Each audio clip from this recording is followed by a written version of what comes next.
Hi everyone, welcome back to Rabbi's Reflection. I'm glad you're joining with us today.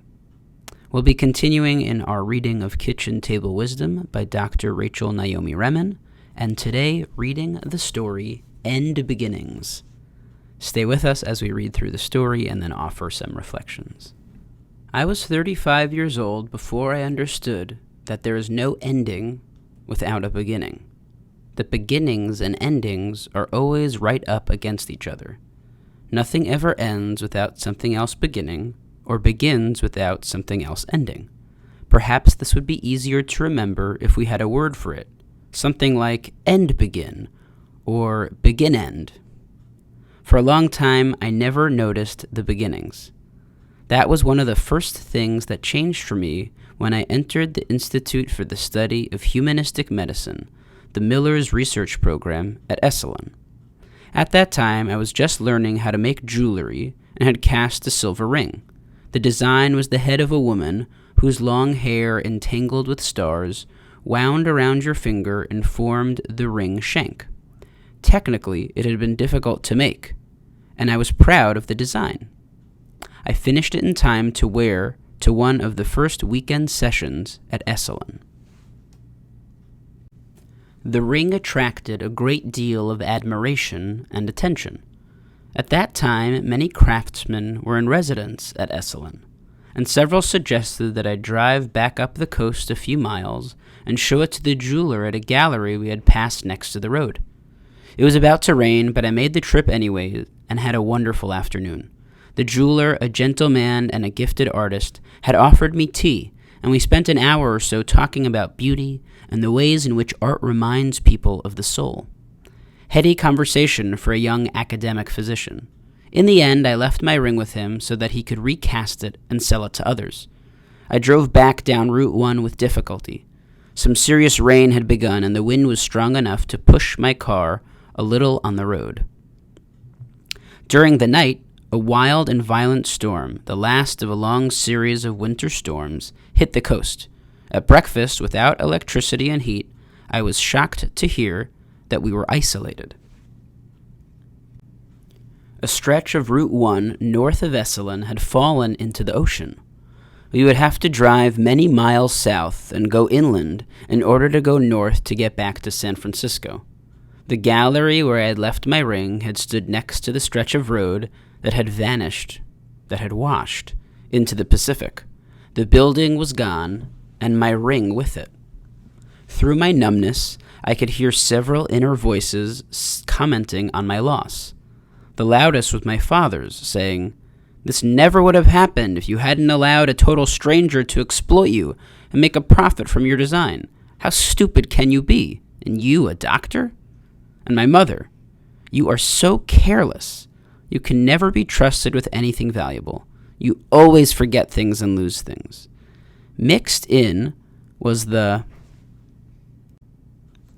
voice of a very young part of myself that kept looking at the place on my hand where the ring had been yesterday and saying, "Where is it? It was right here." In anguish, I went to the edge of the cliffs and stood looking at the Pacific, still wild from yesterday's storm. Down there somewhere was my ring. As I watched the ocean hammer the cliffs, it began to occur to me that there was something rather natural, even inevitable, about what had happened. Pieces of the land had been falling into the ocean for millions of years. Perhaps all those familiar blaming voices were wrong. There was nothing at all personal in it, just some larger process at work. I looked at the place on my finger again. This time it really was an empty space, and silent. It was big. For the first time, I faced a loss with a sense of curiosity. What would come to fill up this space? Would I make another ring? Or would I find another ring in a second-hand shop, or even in another country? Perhaps someday someone I had not even met would give me a ring because he loved me. I was 35 years old, and I had never trusted life before. I had never allowed any empty spaces. Like my family, I had believed that empty spaces remained empty. Life had been about hanging on to what you had and medical training had only reinforced the avoidance of loss at all costs. Anything I had ever let go of had claw marks on it. Yet this empty space had become different. It held all the excitement and anticipation of a wrapped Christmas present. This week's story from Dr. Remen, she invites us to engage life with curiosity. This is a theme that runs throughout her work and runs throughout what we might call the movement of kind of mindfulness or awareness. Can you be a little bit more curious about what's going on in your life instead of necessarily being reactive and allowing those kind of familiar or same voices to appear or to listen to them? Can we take a moment and be curious about what's going on? Be curious about what we're feeling. Be curious about what might come for us. It's so hard for us when we live as a human being, to trust what is going on with us, to trust the ups and the downs. We hold on to life so dearly and onto our experiences and onto ourselves that when something happens, when there's a break, when there's an end, we seize and we're worried. But what Dr. Remen is trying to invite us today is to think about how ends can bring a beginning and how there is no ending without a beginning. That the ending must bring a beginning. They're right up next to each other, as she says. I think that is always, I think it's a beautiful lesson. I think what's hard for it is that when we're in the midst of that ending, in the midst of the fear and the worry and the loss, it's impossible for us to see something greater, to see some larger process, as she says, at work. But perhaps with time, and perhaps by experiencing life enough, we can begin to realize that with every end becomes a beginning. Can we notice the beginnings in our lives? So for her, Dr. Remen, this story came about with losing a ring. I think what's so helpful or beautiful about this example is that it's something very precious to her. She has made this ring. She feels very proud of it. Other people congratulate her and say, really, you should kind of sell this. You should, this is really important. But like a ring or like any type of jewelry, there is some distance to it.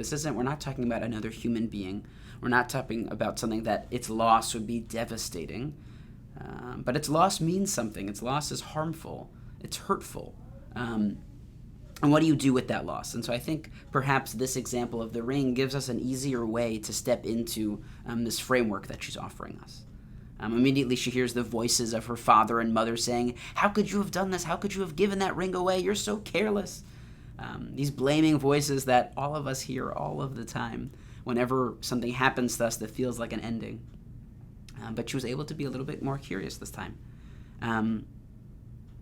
She was able to say, hey, maybe there was something natural, maybe there was something inevitable about what's happening, that the coastline where she was eroded, that this, sadly, this jewelry store got kind of swallowed up and the ring is no more.